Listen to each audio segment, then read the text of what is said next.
neza twongeye kubaha ikaze ku Muragwa Family TV. Uyu munsi rero tugiye kwiganirira ku buryo wakwihangira umurimo. Ese birashoboka ko wakwihangira umurimo?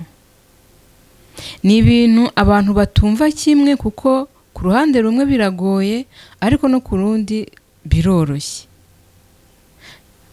Aho bigoye se bimeze bite? Kwihangira umurimo akenshi biba bisaba ko uba ufite igishoro, kandi turabizi neza ko akenshi igishoro nyine niyo motifu abantu bagenda batanga.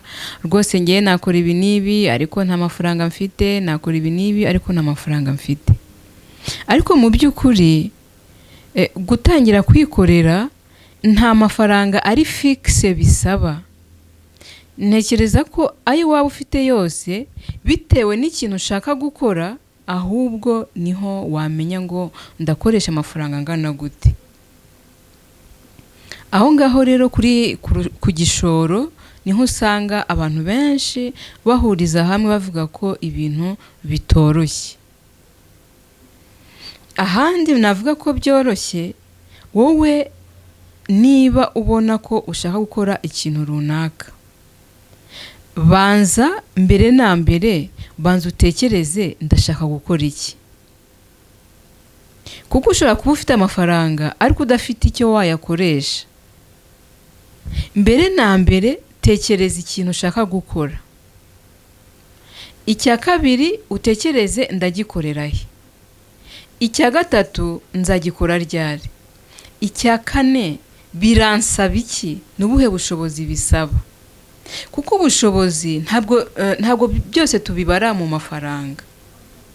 Oya, nubwo amafaranga aza akaba ariyo ashyira mu bikorwa bya bintu byose watekereje, ariko ntabwo ariyo kamara.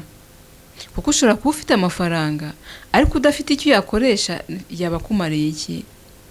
Ahubwo mbere na mbere gira cya gitekerezo, tekereza ngo nshaka gukora iki, ndagikorera he, nzagikora gute, ese nzagikora njyenyine cyangwa bizansaba abandi bantu tugikorana. Ahangaha tubyumve neza, ni hahandi ushobora kuba uzakenera abagufasha gukora bya bintu ugiye gukora, cyangwa se uzakenera abo muzishyira hamwe kugira ngo muhuze imbaraga cya kintu mugikore. Ni ibintu bibiri bitandukanye. Ibyo byose rero iyo ugitekereza icyo uzakora, ibyo nabyo ugomba kubitekerezaho. Ikindi ugomba gutekereza, wa mushinga ushaka gukora uzawukorera he. Aha hantu hakunda kugora abantu cyane. Urugero twatanga, niba ushaka gukora umushinga wo korora, ese bizashoboka ko nororera mu mujyi? Ntabwo bizakunda. Ubwo ni hahandi uzatekereza hahandi uzajya kororera. Ese hahandi uzajya kororera bizakorohera ko ariho uwo mushinga uzawukorera? Urugero rworoshye, niba ushaka korora ingurube, ese uzazijyana ahantu hibanze abasilamu? Ntabwo uwo mushinga wawe uzagenda neza, uzawuhageza uhita uhomba. Ubwo rero niho hahandi nyine uba ugomba kubanza watekereza neza, ukabiha umwanya, ukareba ahantu ushaka gukorera, yaba ubworozi yaba ubucuruzi. Reba ibintu ugiye gucuruza, ese aho hantu ugiye kubicururiza nibyo bintu bikenewe? Ese sinzahajyana wenda ibigori bikundira amasaka? Ese sinzahajyana kuhacururiza ibijumba bikundira ibirayi? Ibyo byose ni bya bindi ureba wa mushinga utarajya mu bikorwa. Ugomba kwitonda igihe cyose ugiye gushaka ikintu ukora. Ikintu cya mbere wibandaho wa mushinga uzakorerwa. Kuko ushobora kubyiga nabi ugasanga ibintu urabihagejeje rwose, wanashoye n'amafaranga menshi, ariko ugahomba kubera ko utize tere neza. Noneho tugaruke kuri bwa bushobozi. Ese ko nafite amafaranga ahagije kandi nshaka gukora ikintu mbona cyatanga umusaruro, nabigenza gute? Hano inama natanga, reka tujye twishyira hamwe turebe ko twahuza ubushobozi noneho cya kintu tugikore. Njye nshobora kuba mfite amafaranga ariko ntazi uburyo nayakoresha. Icyo gihe nzashaka wa muntu wanyigira umushinga uburyo y'amafaranga yabyazwamo umusaruro. Maze kubona ko hari ufite amafaranga, hari ufite uburyo yakwiga umushinga, ariko se ninde uzabikora? Noneho nzashaka umuntu nawe uzi kubikora. Ikindi kizakurikiraho, maze kubona amafaranga, maze kubona uziga umushinga, maze kubona uzashyira mu bikorwa wa mushinga, ariko noneho mfite n'undi muntu ibyo bitatu bibanza utabifite ariko akaba afite ahantu twabikorera, uwo nawe mumwiyegereze. Numva ko muhuje imbaraga bitewe n'icyo umuntu wese afite. Icyo gihe rero bizaborohera ko wa mushinga mugiye gukora muzawukora neza, kuko buri wese yazanye icyo afite, buri wese yazanye icyo ashoboye, noneho muhurize imbaraga hamwe kugira ngo wa mushinga muwushyire mu bikorwa. Murumva se ibyo bintu abantu bagiye babikora gutyo bitabyara umusaruro? Noneho mukorere hamwe, bya bintu mugiye gukorera hamwe nibibyara umusaruro, bizagera igihe noneho buri wese ushaka gukora ku giti cye agenda akajya gukora ku giti cye kuko yamaze kubona igishoro. Ahangaha ni kimwe nuko ushobora kujya gushaka akazi ukajya gukora akazi kaguhemba buri kwezi, ariko ufite intego yo kuvuga ngo nimbasha kubona igishoro ntabwo nzakomeza gukorera abandi, ahubwo nzajya kwikorera. Ubwo icyo gihe cyo uzakora uzagenda ujye gukorera abandi, ariko ufite ya ntego yo kujya kwikorera. Bizakorera kuko uzaba uri gukora ufite intego.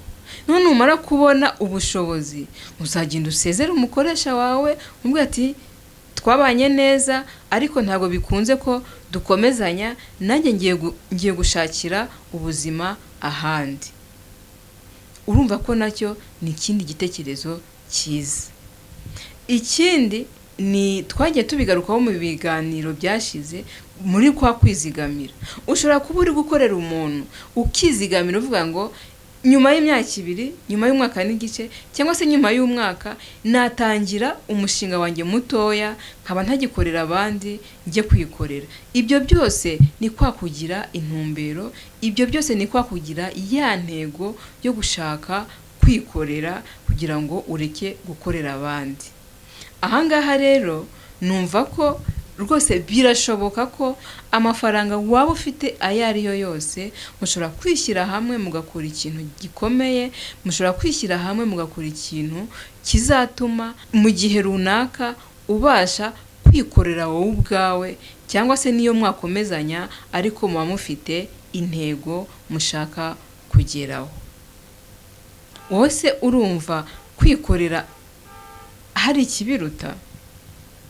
Uzi kwibera umubosi ukihemba udategereje ngo ukwezi kurashira amafaranga aze cyangwa ntaze? Kuko akenshi usanga abantu bakorera abandi binubira uko bahembwa. Ushobora kuba uhembwa amafaranga make, aho hose sinabitindaho kuko uba waragiye gukora wayemeye, ariko noneho hari igihe n'aya yandi make aza atinze, bigatuma gahunda zawe wihaye utazigeraho. Kwikorera rero nta gisa nabyo, kwikorera ni byiza mu buzima kandi bitanga n'umusaruro urenze uwo wabona ukorera abandi. Ese ujya wicara ukibaza ukuntu ukora akazi kenshi umusaruro ubivamo ukumva utagushimishije?